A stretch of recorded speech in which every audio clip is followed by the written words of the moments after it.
All right, welcome back to the Sean Trey Show. I'm super excited today because I actually have one of my good friends today on the show with me. Now, would you like to introduce yourself and tell everyone who you are and what you do? Yeah, good morning, good evening to everyone. I am Trey Daughtrey, and first I want to say thank you, Sean, for having me on this awesome show you have here that's really taking off. A little bit about me. I am a filmmaker, a director, father, husband. I just love creating. I do a lot with film, and I do some things with music still. So I Nice. just really love creating. Well, we're going to talk about both of those because actually I started this off as creativity in the arts, and I was thinking I was going to focus mainly on film, but I've been getting a lot of music people on, and you know what? Like, the people are really seeking that out. I'm getting a ton of views from people that are, really interested in expressing themselves through music. So I want to talk more about that. Yeah. Now, tell me, how did you get into film? Let's start with the basics, man. So that's not even really that basic, so I'll try to cover it. So I first started in music. I grew up in the Washington, D.C. area, and particularly PG County, Maryland. And there was a program, something going on in the school system where they required us to have so many hours of volunteering before we could graduate high school. And I knew it was coming even when I was in middle school. So there was a theater not far from my house called a public playhouse theater. Mm-hmm. So I went there and started volunteering. And they let you volunteer, doing usher and, sometime up in the studio where they would mess with the lights and things like, and some behind the scenes on stage stuff. So at that moment, I really fell in love with the art of storytelling. Because you had all types of performers come there, whether it was plays put on by the local church, or it was plays put on by these huge production houses there in and around DC. People would come from out of state as well, and they had music. It's just even the people that came to do music. I think it was the Caribbean Jazz Project or something. Nice. And even in their music, they were telling a story. And I really got engulfed with story. At the same time, me and a good friend of mine, a guy named Roger Rudder that I met in high school, we were going around and performing at different various spots in the DC area. We were rapping. We were a rap group called Sons of Darkness at the time. And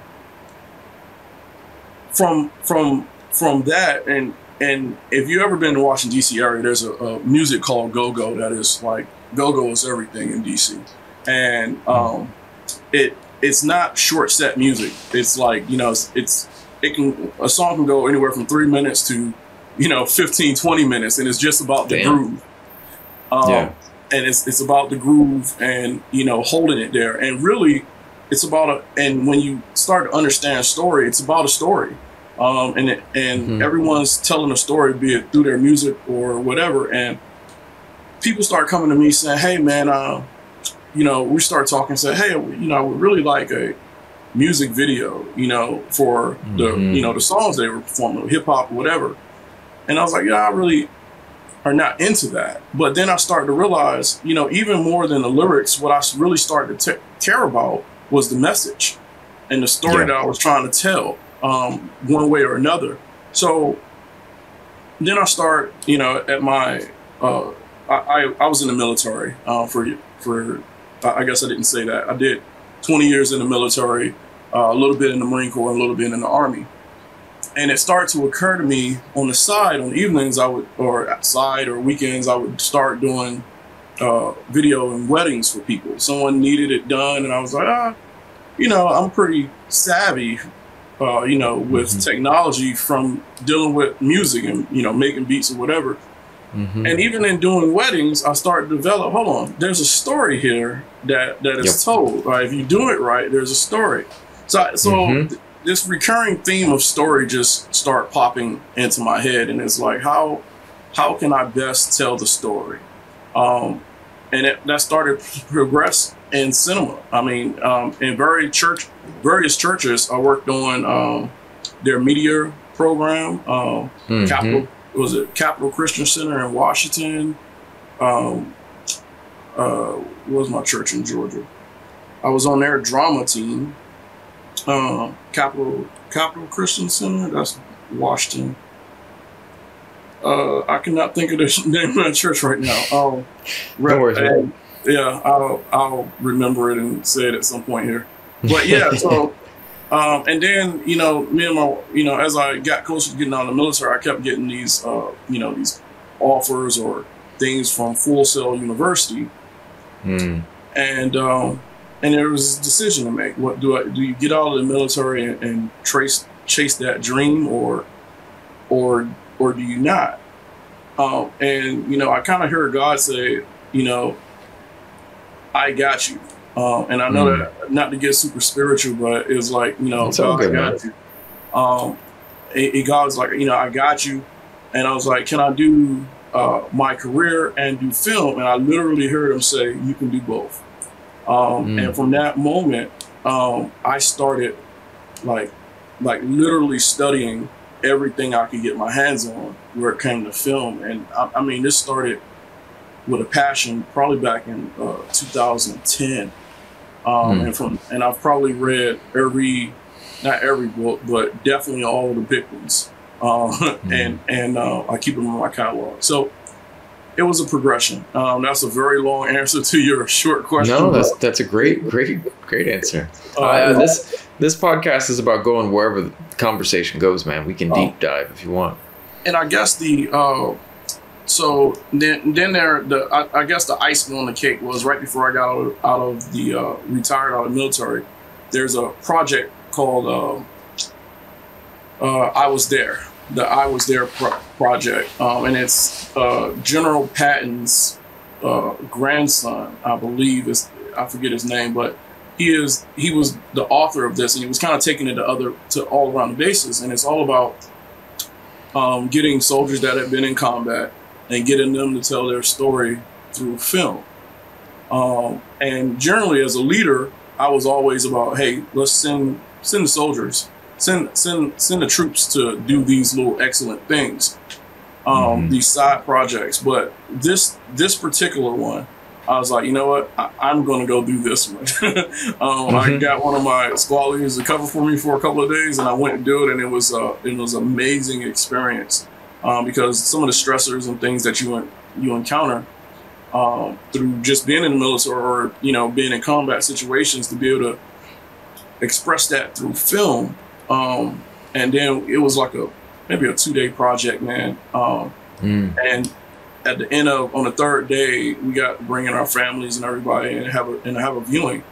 And I got a great reception, rave reviews from that first film that I did with another guy.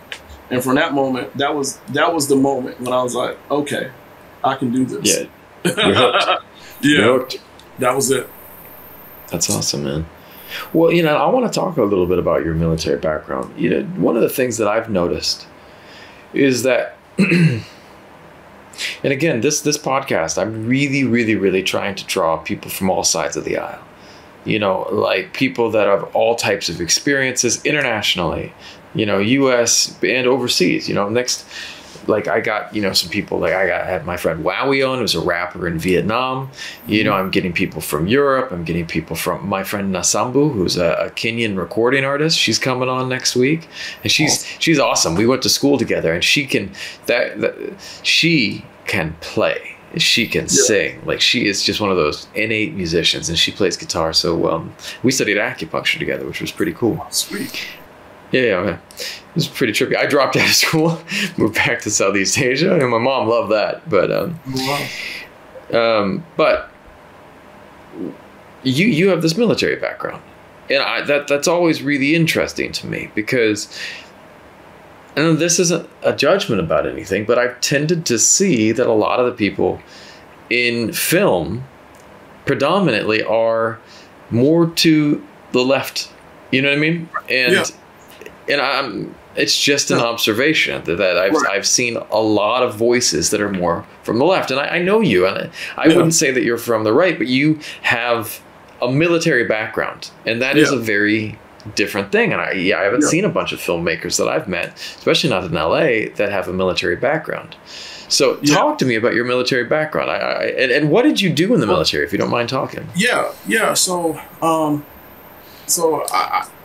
one of those guys, and I love the military. I loved what I did in it. So, I started off in the Marine Corps.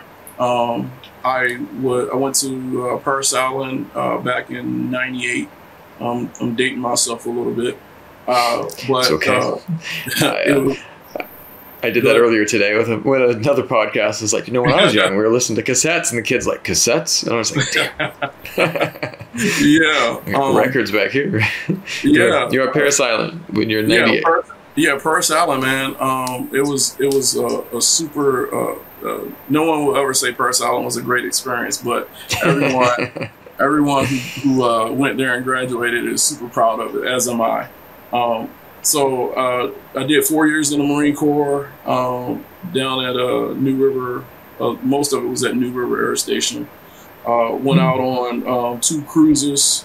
Well, I guess that was just one long cruise on the USS Baton with the Navy. I was primarily a logistics specialist with the Army, with the Marine Corps. Achieved the rank of corporal before I elected to get out. I got out for a couple of different reasons. One, I couldn't re-enlist in the job that I wanted. I wanted to change jobs, basically, in the military. And there was no, in the Marine Corps, you need what they call boat space. That's how they keep the Marine Corps small. Everyone heard the terminology, a few good men. I would have had to change MOSs, so that's not something that I really wanted to do. So I ended up, I was civilian for a little while. I worked for a company. I was a salesman for maybe almost a year, but that's a very interesting almost a year. But I ended up joining the Army. And during the time I was in the Army, probably about, I guess the majority of the time I was in the Army from about 2003 to 2015, I was a Night Stalker. U.S. Army Night Stalker is a special operations aviation. It's the Special Operations Aviation Regiment. And there, my first job was I was a hydraulics specialist, which is a aircraft hydraulics maintainer. I later became an aircraft maintenance manager. And the Night Stalkers are, the premier aviation night fighting organization. They are the ones who are, as one of my sergeant majors used to say, we take the boogeyman to the doorstep. And all the elite forces, be it the Rangers, SEALs, and a whole bunch of other guys.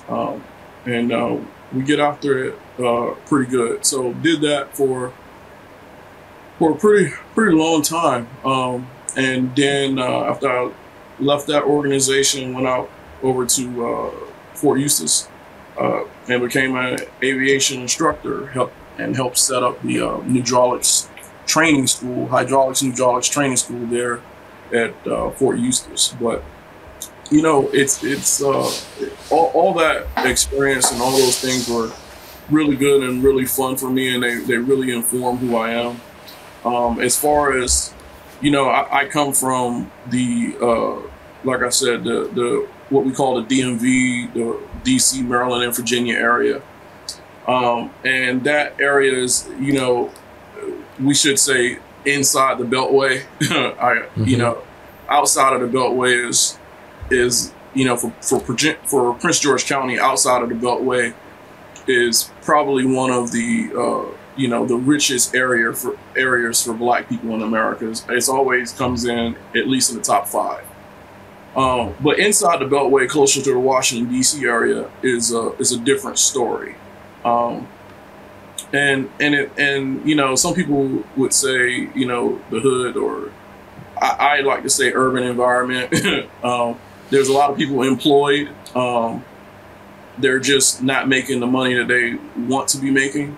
A lot of those things are changing now. Of course, I haven't really lived there in over 20 years, give or take. So, but that growing up there really informed my view of the world. Joining the military expanded my view of the world. But it's always about remembering, you know, where you come from. And I don't know that that makes you left or right. I would say for most African Americans I know, we have a whole lot of very, very conservative views, most of us. It's just that, in my viewpoint, the right, if you will, doesn't always open its doors like the left maybe seems to or portrays. So you're kind of left in that middle space, and I think if anybody is being real with themselves, most people are in the middle, more than extreme left or right. So as far as creativity, I feel like it gives me the opportunity to be able to do whatever I want to do, whether I just be honest with the story. I'm not beholden to one view or one side. And of course, my spirituality always plays a big part in who I am. It doesn't restrict me story-wise, but it definitely speaks to my core and trying to be real with what I do. Now, I guess you can say the military, for me, like every skill that I learned there only makes, you know, what I do better. And I think there's a whole lot of people, you know, in the military, out of the military, that have those same skills. It's just knowing or realizing, you know, that you have them through creativity. Well, we've worked together on projects. And one of the things that I've really enjoyed about when we work together is the way you approach things. And I'm not from the military. I wasn't a soldier, but I trained martial arts, and I do believe that some of the qualities, you know, of combat training are inherent, you know, but your logistics, like when we were prepping things, like the way you go at a production, I wish more people could understand that, because I've been on shoots where people are winging it, you know, and for me, like I literally have a to-do list that sits in front of me, and and then when I shoot, I have a list that I had for my team that I would have them when, you know, I would have my list. I was like, did you check the white balance, you know, ISO, you know, shutter speed, you know, are the sensors clean? Did you check for smudges on the lens? Why? Because every single one of those things that I put on that list, someone had messed up one of the times we shot. Yep. It was a big ass fingerprint on the lens or something else. I was like, dude, guys, how can you not see there's a fingerprint on the lens? And then I have to fix it. You know what I mean? But like, for me, like, I just want to break it down. My friend, my brother's really good friend, and a guy that I was a roommate with and I'm friends with as well, Andy. Andy is a former Navy SEAL. Now he's got a really successful knife business. And he's just a really interesting guy. But, you know, we would have these discussions about different things. And one of the things that, you know, I love about the SEALs is their philosophy of planning for everything. Yep. You know, you literally run through what is every bad thing that could happen. Yep. And you prep for it. Yep. Every possible contingency. And that's the you know, that's the basics of preparing for combat, preparing for really any training exercise. And I think that's what's missing when people talk about the military. And you know, the movies, some can argue, do a good or a bad job illustrating what the military really is. The military, there's literally almost every civilian job that a person can have. You can find that in the military. You know, these bases have to be able to operate on their own autonomously. So everything that you can imagine, and people always think about, you know, the what we call the operators, the doors, the guys kicking in the doors. Well, behind them is there's a whole bunch of logistics. Yeah, a whole unbelievable world of logistics that's going on to be able to make that happen. And we're talking to everybody from, you know, your accountants to your cooks to your guy who got stuck on duty cleaning the latrines, to every conceivable job, male, female, to make that happen. So, me coming from an aviation background and a special operations aviation background to boot, when we're planning for missions, we, you know, at the very basic level, we have what we call pre-combat checks, and a pre-combat check is exactly what it sounds like. But it's so in depth that you're literally checking everything about the guys that you're responsible for. You're checking yourself. Do you have? I mean, it goes all the way down to paper and pens, and all the way up to bullets, rounds, and rockets. Do we have everything that we need to accomplish the mission? And then we have sort of like what you were talking about. You know, over time you learn these things. So we have lessons learned, and you know, after action reports, like, hey, what was supposed to happen? What did happen? How can we improve on this? And those things are so embedded in me and ingrained in me. You know, when I'm getting ready for a shoot, you know, it's pre-production for me. That list starts as soon as I have a concept. Okay, we're breaking this down. How can this happen? You know, and I think what gets lost when talking about people in the military is people don't realize how creative warfighters are. And particularly, you know, for America to be, you know, one of the big dogs in the house as far as the military for as long as it has been, creativity is off the charts. Because you have an objective, you know, whatever it is, hey, we need to put some Rangers on a mountain. Okay, and we need to do that, you know, at nighttime. Okay, so how are we going to do that? And you know, we had a great saying. One of the sergeant majors, the great leaders, he said something that always stuck with me. He said, the officers are the what, and the enlisted are the how. And I took great pleasure in being the how, because the what is always small, but the how is always the biggest part, and that's when you really, how is this thing going to work? You know, so even now I have people that I help write scripts for, and I write scripts for, and they have these, you know, these great ideas and these huge, hey, I want to do this. They don't know how. Yeah, but how? So that's where you have to be a planner, and because if you don't, it costs you money. You know, luckily, well, you know, for the most part, what we do is not going to cost somebody their life, but safety is a factor depending on what you're doing. A couple years ago, there was that incident where they were shooting on the railroad track, and it was a couple of my friends were on this shoot.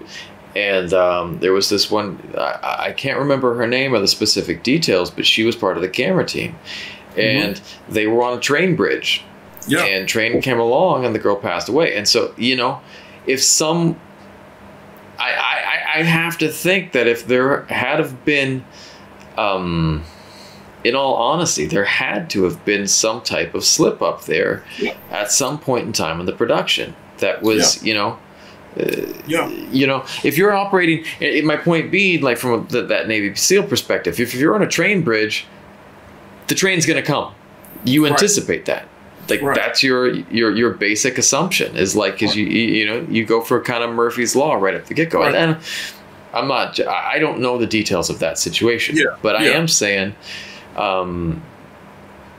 you do need to really prepare for everything, because there was this one story, and I don't know if this was true, but I heard about this one big movie, right? I was on this one movie, and these guys were telling me this as like, some of the camera crew were telling me this as like, I don't know if it was a real story or a fake story, but they told me about this one guy that was on this huge production when they were doing film. And his whole job, he was one of the lower level members of the team. His whole job was literally just backing up the film. So the film was shot on, he runs it back to the camera truck and stores it correctly. Right. Which is super important. And and these guys told me that this guy didn't, and that the production lost like 2 days of film. And it was a production that was like a $1 million a day production. And like, literally it was stuff that, you can't get back, man. And so, I mean, yeah, and it has to be done. You have to think through. You'll never cover every scenario. No. That's why you want to plan as much as you can. And I'll never forget. There was something that we used to do, or our S3 used to do, and I had the pleasure of working with those guys for a year right before I took over my first platoon. Which was invaluable. And they had, the section was broken down in current operations, future operations, and basically planning for what was coming down the line. And those guys, before every mission, they would sit down and do what we call a rock drill. And a rock drill is literally, think blocking, right? And these guys draw out, the terrain, where are we going to be? Where is the enemy going to be? Where is the objective? All these types of things. And it's a very detailed walkthrough of what we're going to do. And in that walkthrough, it's basically a rehearsal. It's a practice. Yeah. And that's what you're doing. You're practicing the scenario. And in various training missions, in the military, that's what you're doing. You're practicing, you're acting, you're rehearsing over and over again. In the Army, they call it a training day. That's what you're doing. You're training. And I'll never forget, I was on a deployment. I forget what country. At this point, it's all blurring together. But I remember it was a group of SEALs. They were getting ready for a mission. And I knew that we always practice and practice and practice. Being night stalkers, being ready for whatever scenario to get them where they needed to be. But these guys, they took some tape, some regular, the big gray tape. I forgot. I can't even think of it. Duct tape. Regular duct tape, huge thing of duct tape. And they, in the middle of the airfield, well, on the side of the airfield beside our hangar, they took the tape. And on the ground, they drew out what would be an entryway, and they used the tape to mark that off. And then they did one side of the door, they did the other side of the door. And for hours, these guys used tape to tape out what a house would be on the ground. So you can tell by the markings on the ground, like what's the doorway, how do you come in, what would be the living room. So they didn't have access to an actual building that they could train with. But they trained using tape and simulated doorways.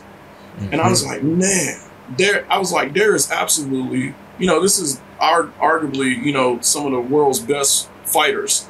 And they're training with tape. And I was like, there is absolutely no reason to go into a situation unprepared when you can use the bare minimums to get your guys ready. And I just kind of took that, wherever I went, whether it was at Christ Community Center, which was my church down in Georgia, I couldn't think of, the drama team there, or just throughout my life, even trying to be prepared with my family and things we do, and even now, I am the current president of Genesis Creative Entertainment Group here in Charlotte, and our mission is basically to help people of color tell their stories through film and the arts. And that's pretty much our mission. We're, reaching out and touching as many as we can here to help people tell their stories, because everybody has a story, and if you listen to them, most of the time it's pretty awesome. Yes, exactly. Yeah. You know, that's the thing. Like, I feel like, and that was one of the reasons I created this podcast, is because I was thinking about, you know, my wife and I had this discussion over and over again about how there are probably kids out there who could be the next, you know, Beethoven or Bach, or, you know, the next Leonardo da Vinci or something, that might not have the opportunity because they're not given the resources to get there. And, you know, and who's losing on that? Who's losing? It's not just them. Yeah. We all are. Yeah. All of us are losing. Anytime a child doesn't realize their potential, we as a society have lost out. Yes. And I think that that's one of the things to realize. And for way too long, resources have been gathered into the hands of just a few, especially in the arts. You know, if you look at the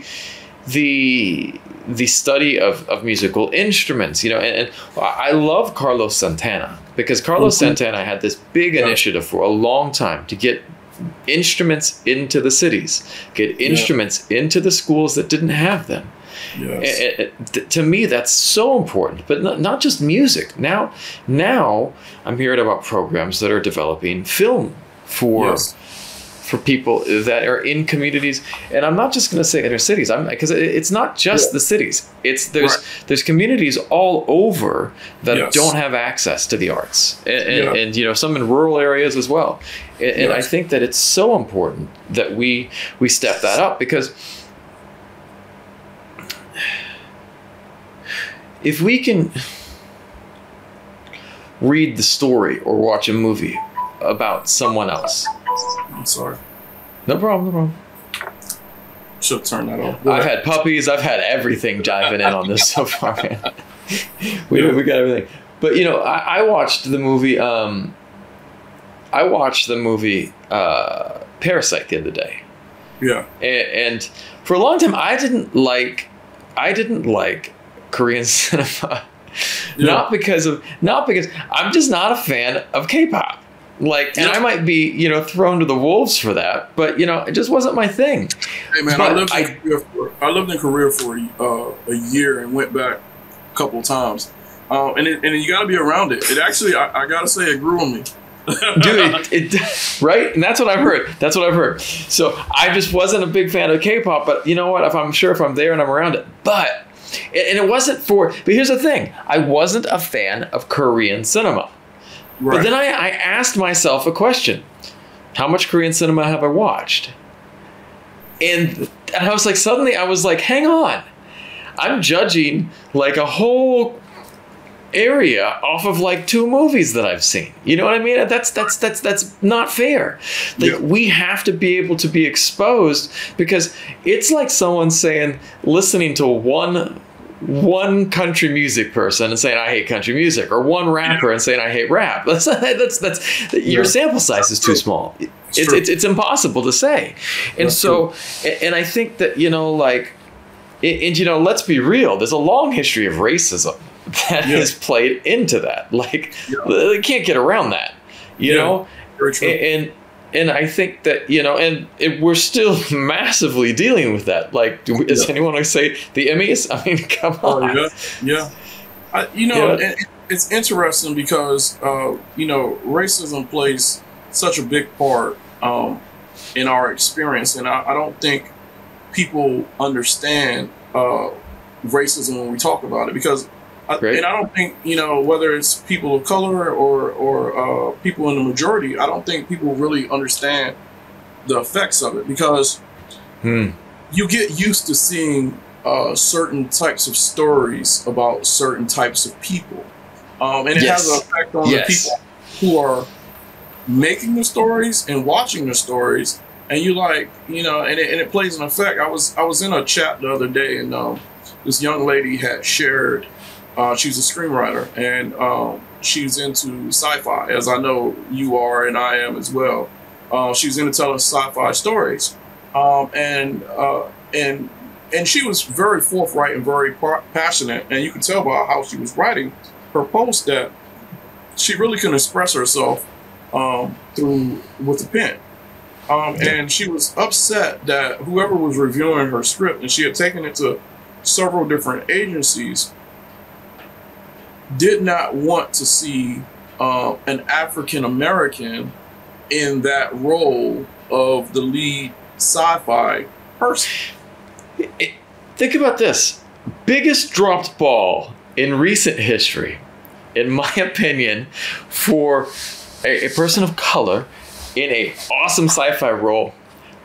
Finn in Star Wars should have, when he picked up that lightsaber, I was like, he's gonna be a Jedi. He's gonna be a Jedi. And then they tossed him into this like horrible role. And John Boyega brought it up. John Boyega was like, this is ridiculous. You know, you bring, and he was so outspoken about, you bring a black lead in, and then you just, and let's be real, like, the posters in different countries, I'm not going to say which country, they remove the black people. It's like, that's crazy. Come on. Yeah, and when I talk about things like that, I don't think that a lot of people are aware of these prejudices around the world, not just particular countries. It's not just the U.S. It's not just the U.S. And I think that has an effect on what people make. So I was the assistant director on a feature film that's going through getting ready to go through distribution right now. It's a film called Congratulations. Thank you. It's a film called Reflections of Evil, directed by Robert Sloan. And me and him were talking just the other day about, because it's a psycho thriller.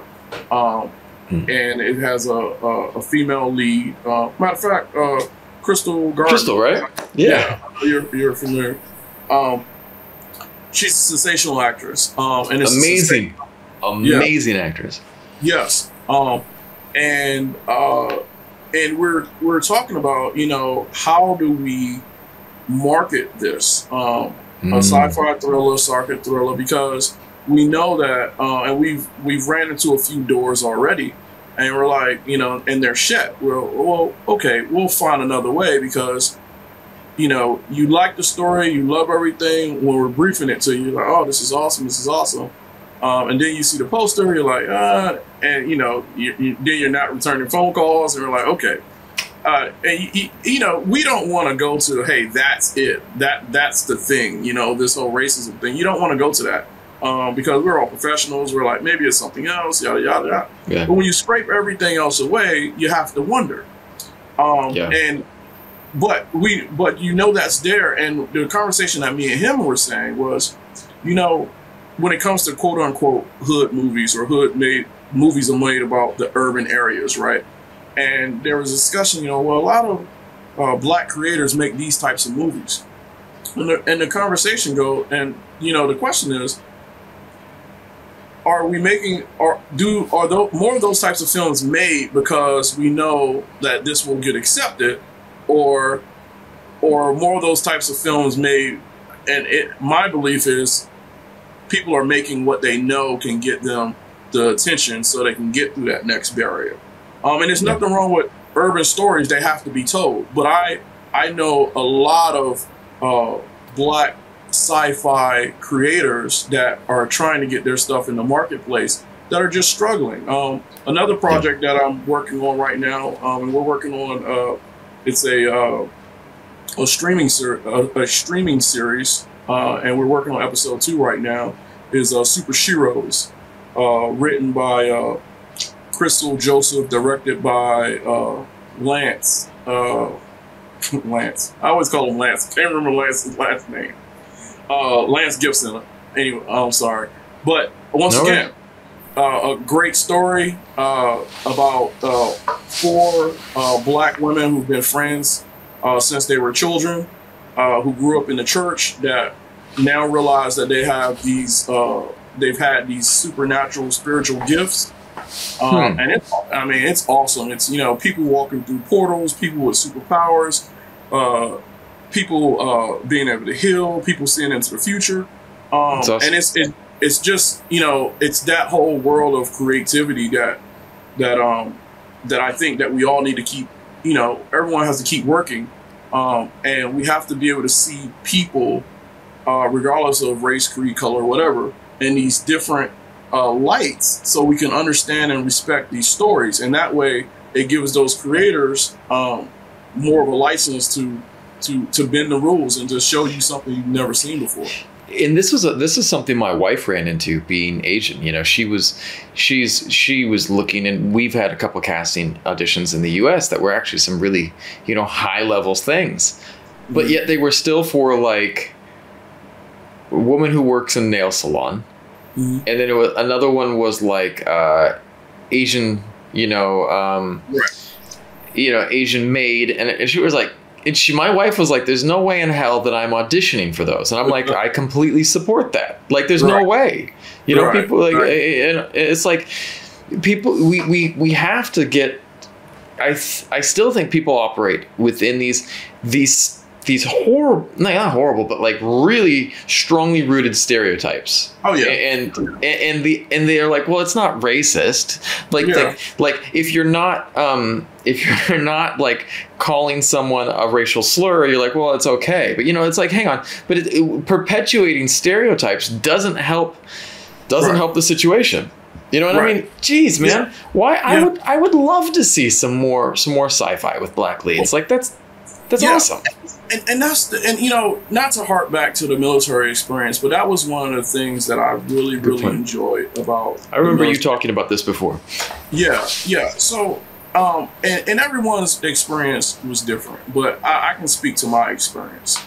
And especially being in the special ops community, it breaks down the numbers just that there's not you know, it's a microcosm of America, right? So we account for 13% of the population, give or take, you know, and it's the same way in the military. And in the special ops community, it's even, you know, I guess the numbers are even more or less on a given time. So there were several times when I was maybe the only black guy in my platoon.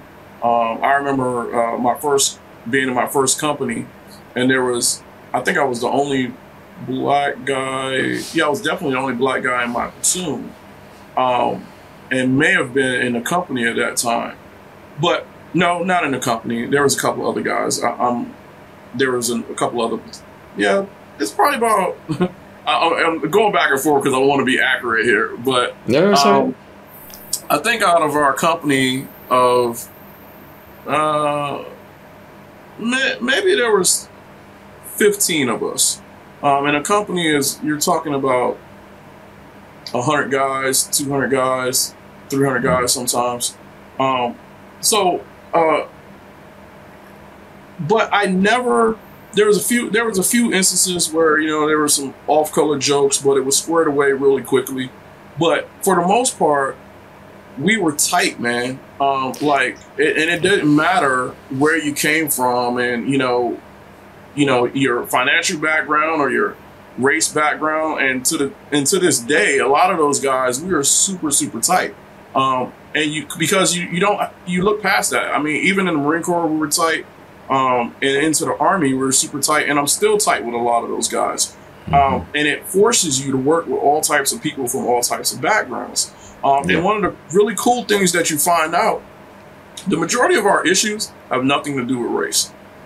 Because you know, the poor kid that grew up in Montana, and you know, the poor kid that grew up in New York have very, very similar stories. Just the setting is different. And those people, that was something that drove one of my friends that I loved to death, went way off the deep end. And he was just like, and his whole point was like, he was white, but he grew up real poor. And he's like, I never had anything handed to me. I never had this. And I was like, but you still have to understand systemic racism as a thing. You know, but he was having a hard time with the idea that systemic racism was a thing, because he's like, well, I never had anything handed to me. I was like, well, you kind of, Yeah. you individually you didn't, you feeling, but you know, you still had the system that was built more for you. You know what I mean? But yet his point was he was poor and his life was really shitty too. And he's like, I want to just be acknowledged for my life sucked too, you know? Well, yeah. So, and you know, that's I think really has, you know, even in and it all harkens back to film, man. I promise you, I started to understand the world so much better when I started to understand looking through that lens. Yeah, the essence of story. Will Smith on his reading list, and my buddy Roger, he told me about it. I think it's a book. It's a book named Story by Robert McGee, I believe. Nice. And it breaks down story, and you know everything that you need in a story. How the scene starts, how a scene ends, what contemplates a scene. A scene. What details the changes that you have in a scene to drive the story along. And you know, and between that book and another great book that I'm sure everybody knows about in film, Save the Cat. I was just gonna say it had to be Save the Cat. Yeah, it's a great book, man. By I think it's Blake Snyder. But anyway, and when you would go through these books, you start to understand and learn something. And there's another book that I love called The Culture Code, and I can't say the author's name, but The Culture Code, and it talks about just the codes of different cultures. And one of the huge codes in America is we love being the underdog. Like every story that is a significant story, you have if the hero, you know, is not the underdog, it doesn't connect, right? The hero, the obstacle has to be so big that we enjoy seeing the hero overcome it. And when it comes to you know, race or someone having less than you or less than, it's hard for you to be the star of your own story when you believe someone else is starting from a lower place than you, because then their success makes them such a hero. And it's hard for us as Americans to see through those lenses to say, hey, we haven't necessarily started from the bottom. You know, it's always about, you know, starting from the bottom. Grab yourself out of bootstraps. Well, you know, if you look to your left and right, there's probably someone starting off less than you. But that doesn't make, we have to start understanding that that doesn't make your story any less important or any less valuable. So, and the thing with, and one of the things that that was really important to me, it was, you know, humor. Like humor. I'm not really good at humor, but you know, joking with the guys, that camaraderie that we had while in the military is something that I always love, cherish, and I will always miss. Because let's be honest, man, when you're the stories, the jokes get pretty daggone bad sometimes. We call it gallows humor, but that's how warriors make it through, and we joke each other pretty hard, and especially in the SOCOM community. If you don't have, you know, thick skin or you can't throw jokes back, you're just not going to last that long. And one of the things that I noticed was, and I would say this, there's a lot of truth in humor.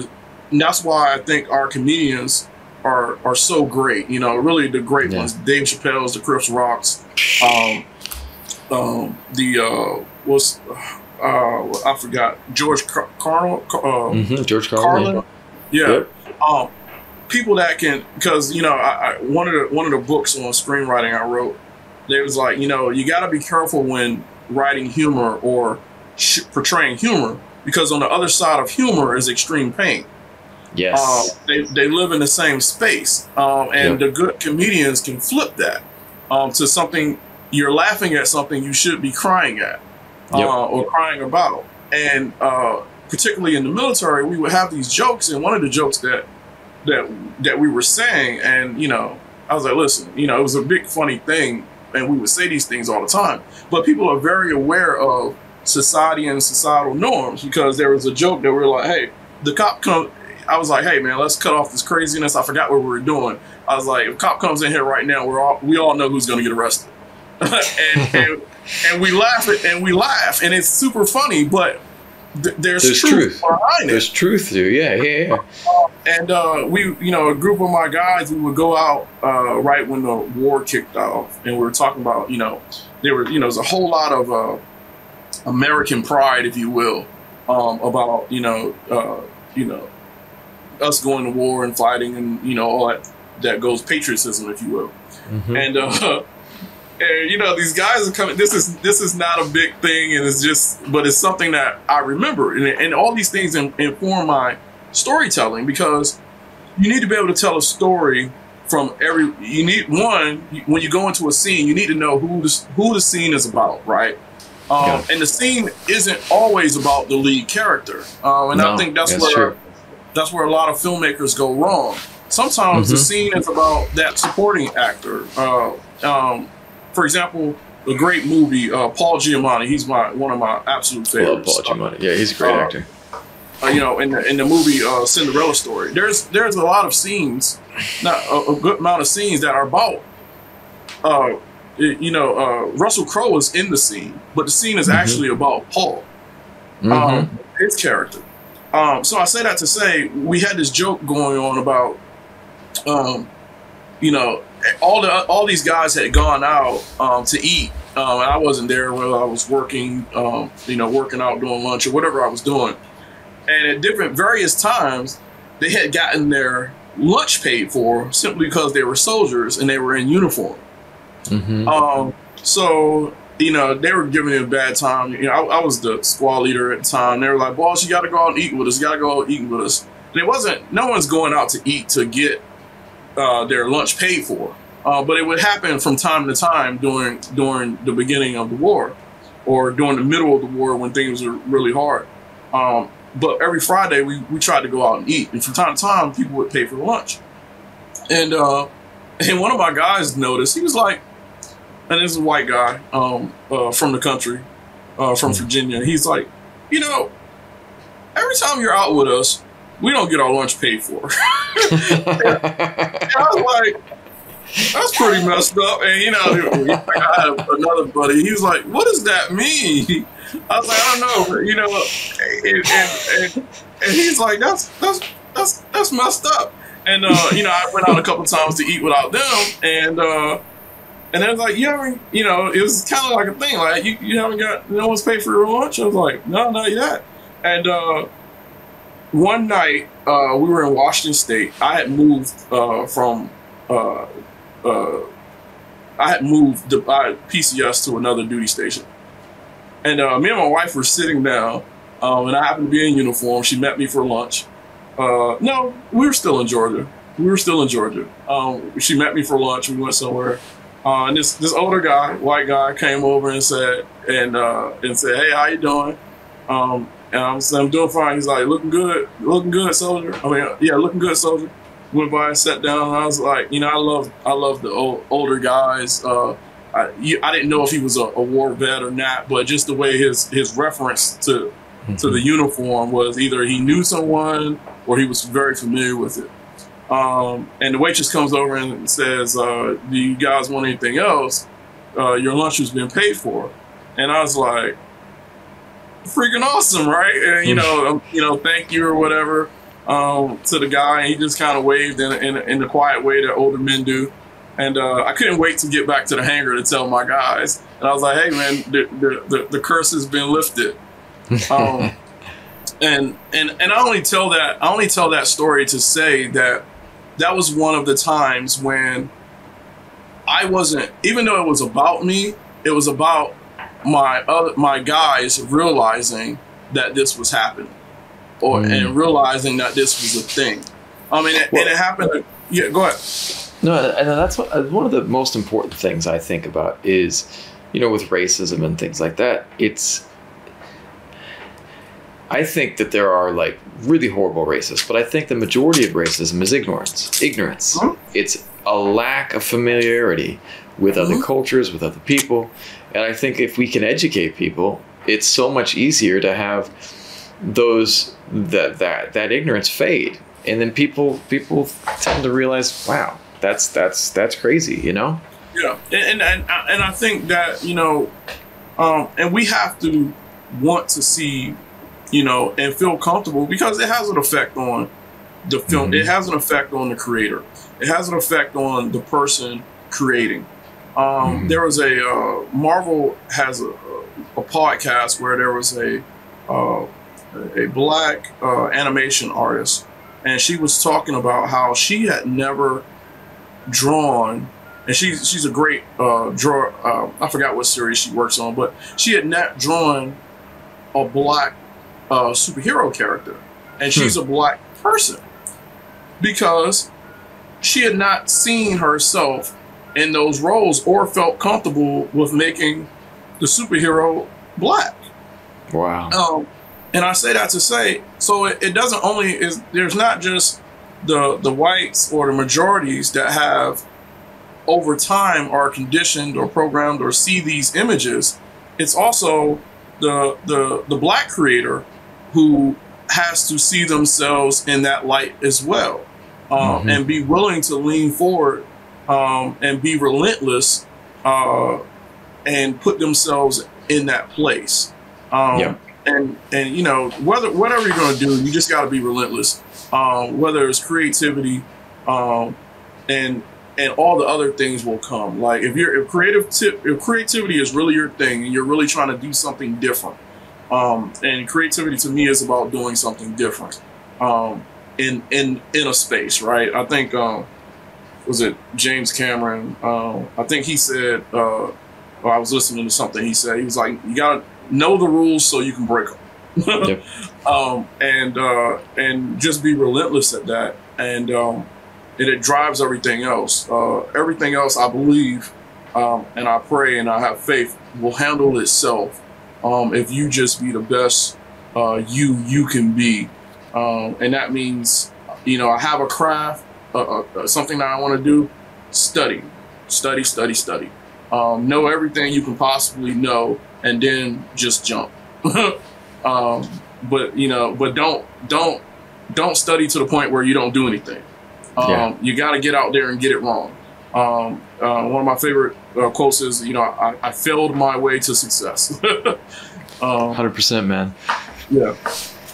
Well, man, I really appreciate you coming on tonight. That is just, we deep dove into that one, but man, I want to write a sci-fi with you right now. Yeah, I'm all for that. Well, I want to appreciate, man, and I think the title, I already know the title of this video is going to be Relentless. Yeah, Relentless. Yeah, man. Hey, I appreciate it. I really appreciate it, man. I really love what you're doing. I love the people that you're bringing on, the different backgrounds. I'm learning a lot just listening. Right. So it's fun, man. It's another source, another place for me to study, another way to be relentless. Right. It's awesome.